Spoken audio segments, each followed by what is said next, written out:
So I look over here, this guy was wearing his headphones like, then he took them out. So I started vibing with him. The bust the beat, the blast the bass. Then I look in the back, these girls were like, hey, hey. But wait a minute, hold up. Let's take it back some. Yeah.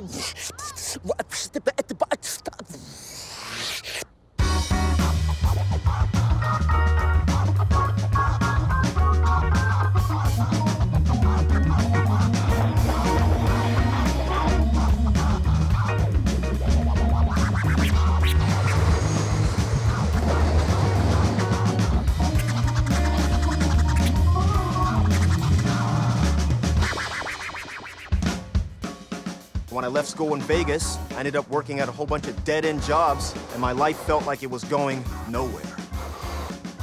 And then I met this beatboxer guy named Kata who was busking in New York City. He invited me to go out and perform in the subways with him, but I was reluctant at first because I didn't know how people were going to respond to me.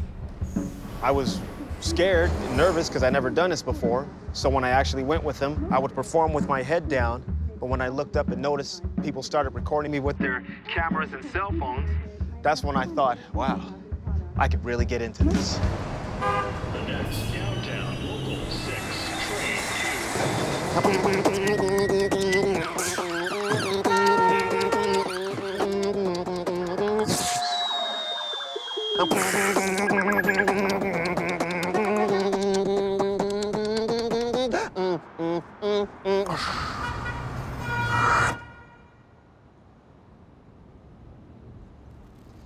And then Hurricane Sandy arrived, one of the worst storms that had ever hit New York City.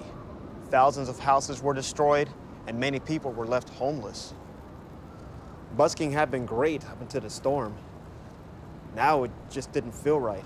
I didn't want to be a burden by asking for money, but I had to do something because performing has been my only source of income, and my rent was due. So I rode the trains around for a while just to see what mood people were in. Usually they're talking and stuff, but this time everybody was quiet. I kept trying to come up with the courage to perform, but I just couldn't do it. But then this train came in, and I noticed this lady that looked really sad. I could tell she's been crying because her eyes were red and she had tissue in her hand. So I wanted to cheer her up. I got back on. I'm usually nervous when I perform, but this time it was like, and I hear the doors close behind me. There's no turning back, so I turn on my amp. And I get started. Ladies and gentlemen, my name is Verbal Ase, going to show you some crazy sounds, which goes like this.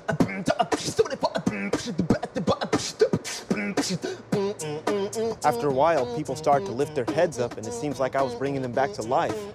I kept looking over at the lady, but she still had her head down. It didn't seem like anything I was doing was working, so I decided to bring out the big guns.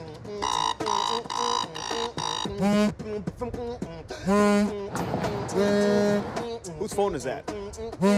Wait a minute. And then, finally, the lady started to smile. Then she looked over at me and even began to laugh.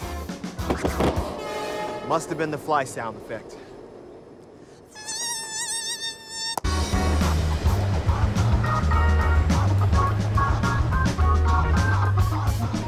When I finished, the lady came over to me and told me that she was having the worst week of her life. She said I was the only one that made her laugh and smile, and she thanked me sincerely for cheering her up. She then proceeded to give me $20, and I'm like, no, this is too much. And she's like, please, if you don't take it, I'm gonna start crying again. Okay, I gave her a big hug. I had to give her a hug after that. New York has always made me feel welcome and appreciated, and it was the people that gave me confidence to keep on pushing myself. I'm just glad that on that one day, I could return the favor. Push the bust the beat, push the